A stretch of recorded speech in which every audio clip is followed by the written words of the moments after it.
Hello YouTube, Bryn here. So it's apparently been 3 months since I uploaded a video, and that was my Bryn Live event with Lila Sturgis, which I think I really want to do more of. Let me know. Either hashtag AskBryn on Twitter, you can @ me, @BrynConvenient. You can leave me messages here on YouTube, or yeah, leave comments below and let me know what you think about more Bryn Live events. Anyway, I recorded a whole video of 2018 reflections and 2019 not quite resolutions, or hopes really for this year, and didn't upload it, so sorry. But you will get to see it. It's not that exciting because none of my videos are particularly exciting, but you know, it's what it is. Yeah, so today is February 12th. In 16 days, I will be in New York City getting bottom surgery, or maybe by this time of day I'll have finished and be in recovery. But big deal, right? That's huge. And if you'd asked me 10 years ago if this is something that I was going to get, it would have been a tentative maybe. I don't know that I have always wanted bottom surgery, or at least have entertained the idea of it being something that I can have or can want.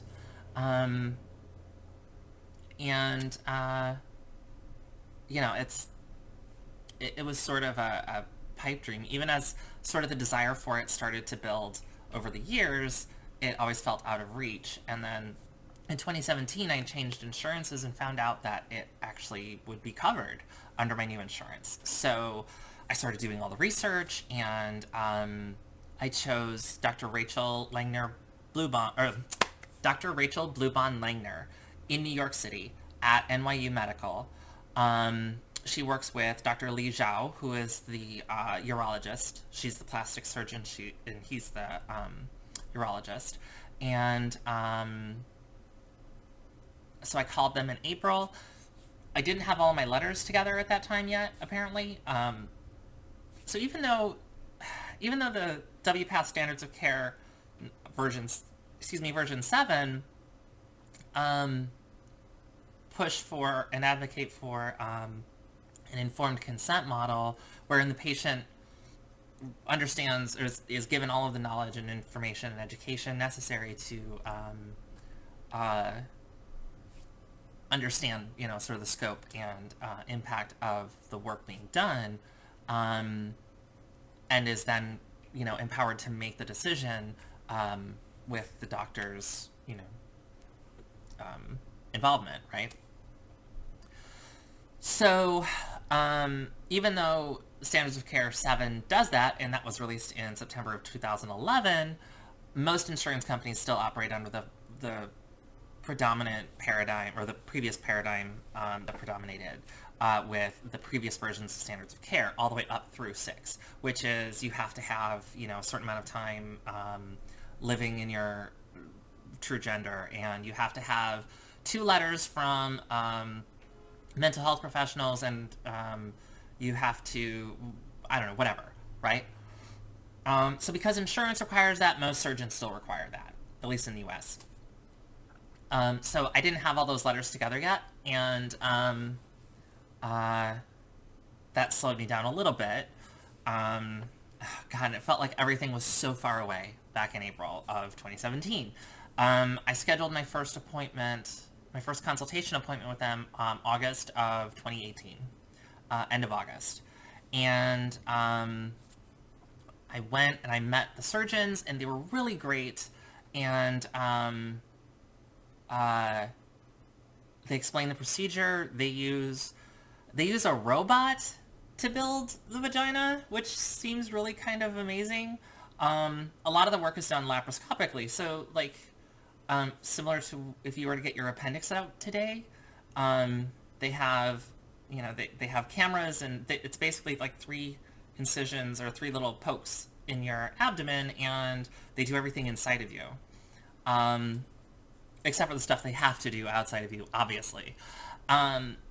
So that sounded really cool, and it's supposed to speed the healing process and make it, you know, much less painful, which is awesome, because I'm a big wimp and I don't like pain. So turns out that I was an impediment in the speed of the process too, because I kind of vaguely knew that hair removal was probably a requirement, but I hadn't bit the bullet and started doing that yet. And, see aforementioned complaint pain. So I didn't start it. So then, during the consult, there's an exam, and she asked if I had started any hair removal in that area yet. I had not. She said, we can't do anything until, you've had, this particular area, the hair removed through electrolysis or whatever. So I didn't relish that. But it was a necessity. So I spent the next year basically getting that done, spending several hours with very caring and gentle electrolysists to get that all removed. And they scheduled my surgery date after I had to send them proof that I was starting that process, the hair removal process. So it was into the next year before they scheduled my my surgery date. I believe it was January 2018. They scheduled me for February 2019, which was very exciting, but it's 13 months away, so it felt like forever. And I had already made this decision to start this process in April, so 8 months before that, right? 9 months before, something like that. It felt like it had already been a really long time. But then, all of 2018 was spent doing hair removal stuff, and then there was another appointment over the summer, and then I had my 4-month pre-appointment in October. And, here I am now, and they have, they've been working with my insurance company. I had a heart attack last week because on Wednesday I opened a letter from my insurance company saying that they were going to decline the work. I wasn't going to get covered for it. That was a terrifying letter to open, but I was prepared. I did everything I could to stay calm because I know that insurance companies don't like actually doing their job, which is paying for medical care. And they will seek any excuse they can find to deny it. So Dr. Bluebond-Langner's office is on it. They're familiar with this. They've gone through this over and over again. So I called them, or I sent them an email, and then sent them a copy of the denial letters on Wednesday or Thursday.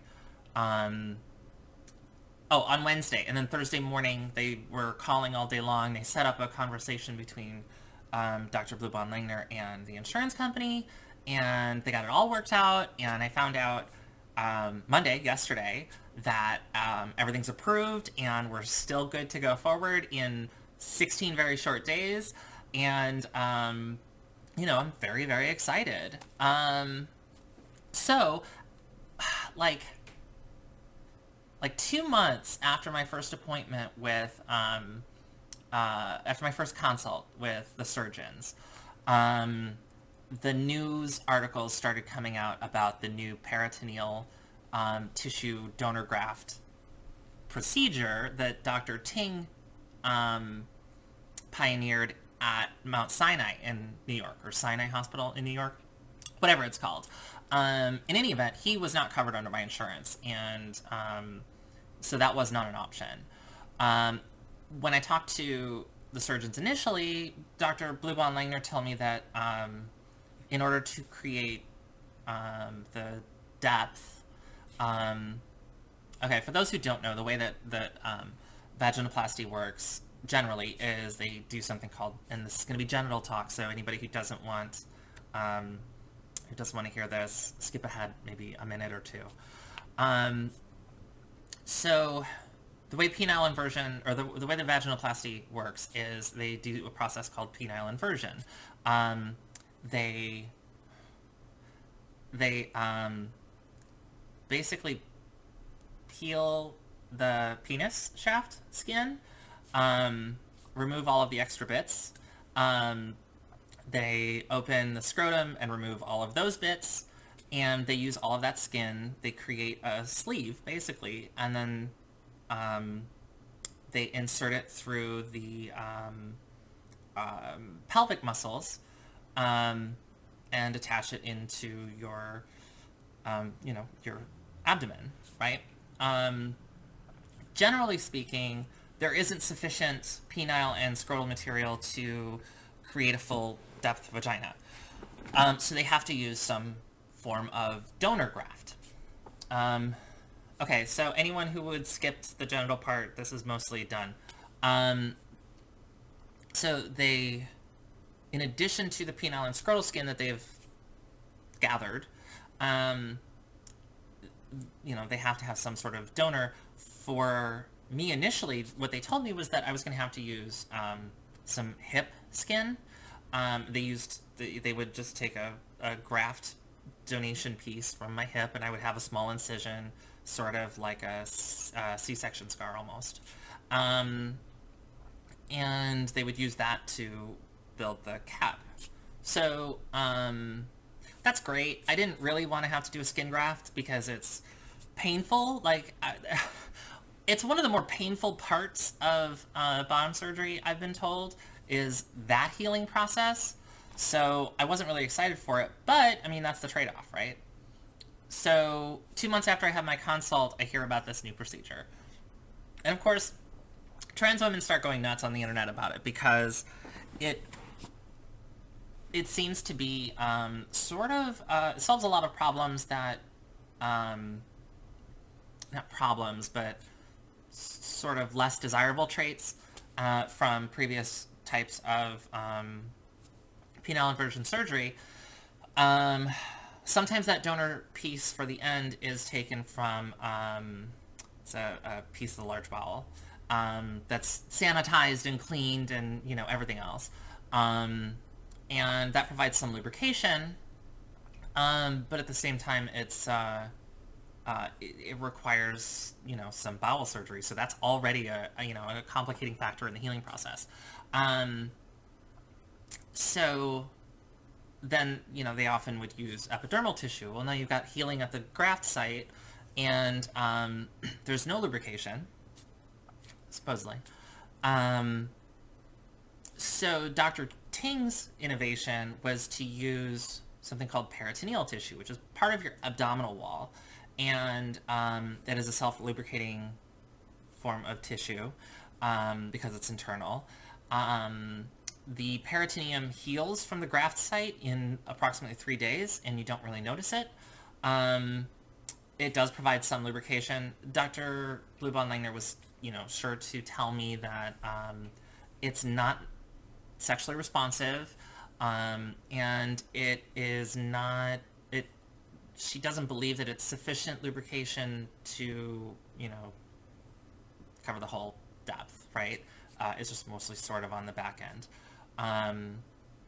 But I've heard good things from other trans women, and there's this weird thing where, surgeons often will say, this is the way it is, and this is the way it's, going to happen for you, and this is what is and is not possible. And then trans women who have actually had surgery, a year later, 2 years later, 5 years later, 10 years later, will say, that's not my experience. I experience, sexually responsive, or sexual response in those tissues, and, there's lubrication and etc., right? So there's a lot of your mileage may vary about it, and surgeons are very, very conservative about what they tell you is going to happen.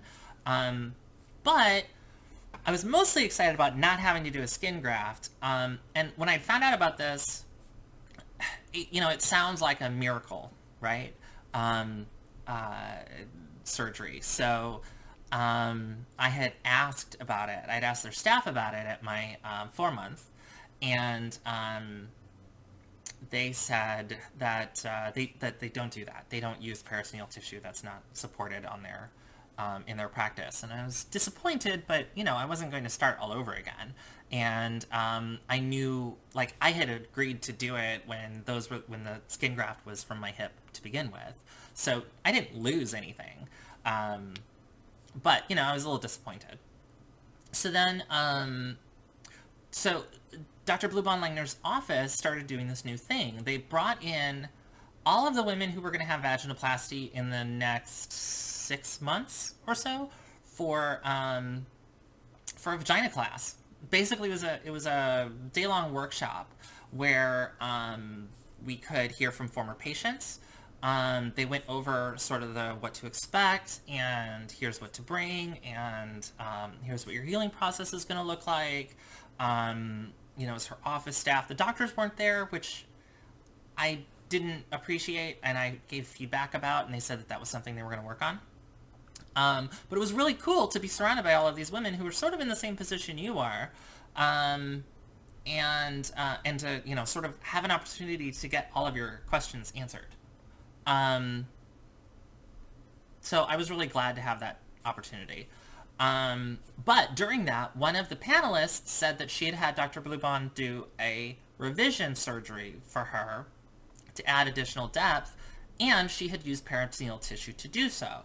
So a month before my surgery, 32 days before my surgery, I sent a note to my doctor's office and asked, I said, I know that you've done this for revisions. I don't know if you're doing this for primary surgery yet, but I would really appreciate if it's possible to use peritoneal tissue for this. So I don't want the skin graft and all this other stuff, right? So then I got the response back that they have begun using peritoneal tissue for primary surgeries, and I was so excited. So all of that wait seems to have been worth it, just not to have the skin graft healing site, and to also have this other benefit, like this new